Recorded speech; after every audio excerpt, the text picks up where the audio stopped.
फिर से एक बार पैर पसारना शुरू कर दिया है। चीन, Argentina, Japan, Brazil, Germany, America, Hong Kong और चीन का पड़ोसी मुल्क ताइवान में कोरोना तेजी से फैल रहा है। पिछले एक हफ्ते में अब तक कोरोना रिकॉर्ड 36,32,109 बताया गया है, जबकि पिछले 7 दिनों में 10,000 से ज्यादा लोगों की मौत हो चुकी है। तेजी से फैल रहे कोरोना मामले को लेकर भारत सरकार ने भी अलर्ट जारी करते हुए central health minister Mansukh Mandaviya ने तमाम स्टेट के हेल्थ मिनिस्टरों के साथ जरूरी मीटिंग बुलाई है। इस मामले में सेंट्रल हेल्थ डिपार्टमेंट ने तमाम स्टेट के हेल्थ डिपार्टमेंट को लेटर इशू किया है। लेटर में बताया गया है कि किसी भी स्टेट में जो भी कोरोना से मुतासिर होगा उसकी जांच फौरी तौर पर होनी चाहिए, ताकि ये जांच से पता लगाया जा सके कि इस बार कौन सा वायरस जन्म लिया है।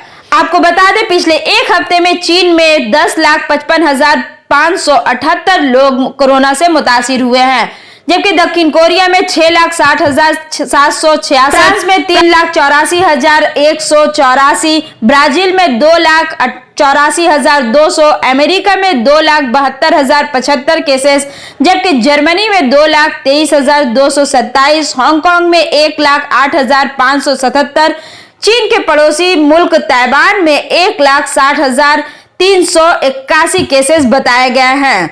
पिछले 7 दिनों के अंदर जापान में 1,670 लोगों की मौत हो चुकी है, जबकि अमेरिका में 1,607 लोगों ने अपनी जान गंवाई है। दक्षिण कोरिया में 335, फ्रांस में 746, ब्राजील में 973, जर्मनी में 868, हांगकांग में 226 लोगों की जानें गई हैं। इतने बढ़ते हुए मामलात को देखकर अब भारत सरकार भी अलर्ट जारी करते हुए लेटर इशू किया है और फौरी तौर पर मीटिंग बुलाई है। इसका असर अब पश्चिम बंगाल पर भी देखने को मिल रहा है। एक रिपोर्ट के मुताबिक कोरोना का केस अब भारत में भी दाखिल हो चुका है। पिछले 24 घंटे के अंदर गुजरात में 2 नए केसेस बताए गए हैं, जबकि उड़ीसा में 1 केस कोरोना से मुतासिर हुए हैं।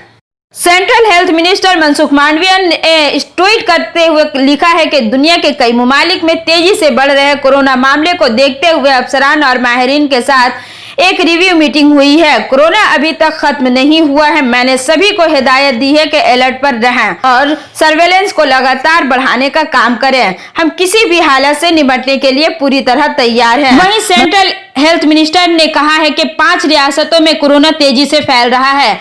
हरियाणा, हिमाचल प्रदेश, मध्य प्रदेश और पश्चिम बंगाल समेत सेंट्रल के 2 इलाका लद्दाख और पुडुचेरी समेत कौमी दारुल हुकूमत में एक्टिव केसेस में इजाफा हुआ है। दिल्ली में कोरोना इन्फेक्शन से 2 एक्टिव केसेस बढ़ गए हैं, जिसकी वजह से अब एक्टिव केसेस की तादाद 31 बताई जा रही है और इस बीमारी से छुटकारा पाने वालों की तादाद बढ़कर 19,80,547 हो गई है।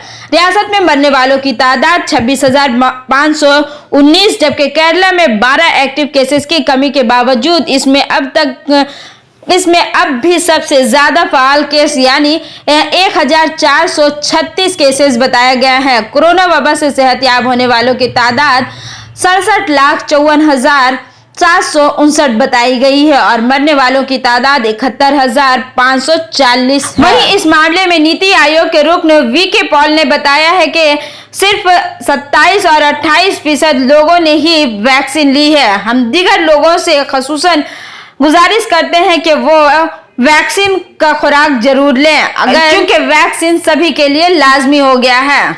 कोरोना के बढ़ते मामलात को देखते हुए पश्चिम बंगाल की सीएम ममता बनर्जी ने हेल्थ डिपार्टमेंट को आदेश दिया है कि इस मामले को लेकर एक खुसूसी टीम बनाई जाए, जिसकी निगरानी स्टेट हेल्थ सेक्रेटरी करेंगे। इस टीम में डीएम समेत दीगर आला ओहदेदार शामिल होंगे। गंगा सागर मेला में आने वाले श्रद्धालुओं की भी जांच की जाएगी।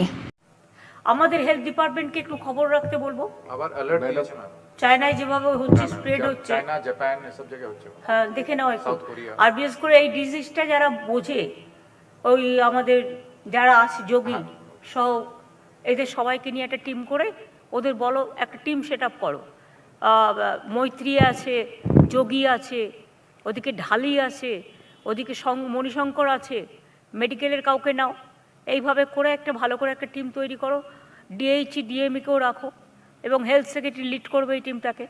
সুতরাং তোমরা একটু মনিটরিং করতে পারো। ম্যাডাম, আজকে আমরা প্রথম মিটিং করেছি, और এটাকে রিভিউ করেছি জিনোম সিকোয়েন্সিং যেটা আছে সেটা সেই আকারে সার্ভিলেন্স আমরা চালিয়ে যাব এখন অবধি ভারতবর্ষে সেরকম ইনফেকশন বাড়েনি কিন্তু সার্ভিলেন্সটা আমরা ইনক্রিজ করেছি ম্যাডাম ওকে, সার্ভিলেন্সটা রাখো, তাতে অনেক কাজ হবে।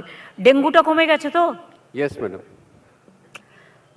হ্যাঁ, যখনই 27-এর নিচে নামবে ওয়েদার তখনই এটা কমে যাবে। That is the system. Yes madam তো আপনাদের সকলকে নমস্কার জানিয়ে এটা শেষ করছি। खांसी जुकाम हो रहा है तो आज की सिचुएशन को देखते हुए अपील करना चाहेंगे कि उसमें आप टेस्टिंग करवा लीजिए।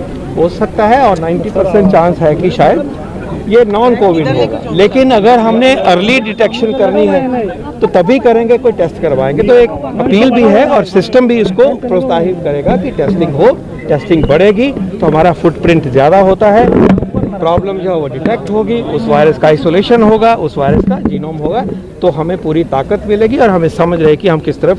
इसके अलावा भी जनरल प्रिकॉशंस लेनी है जो कि कोविड अप्रोप्रिएट बिहेवियर की बात हम करते हैं।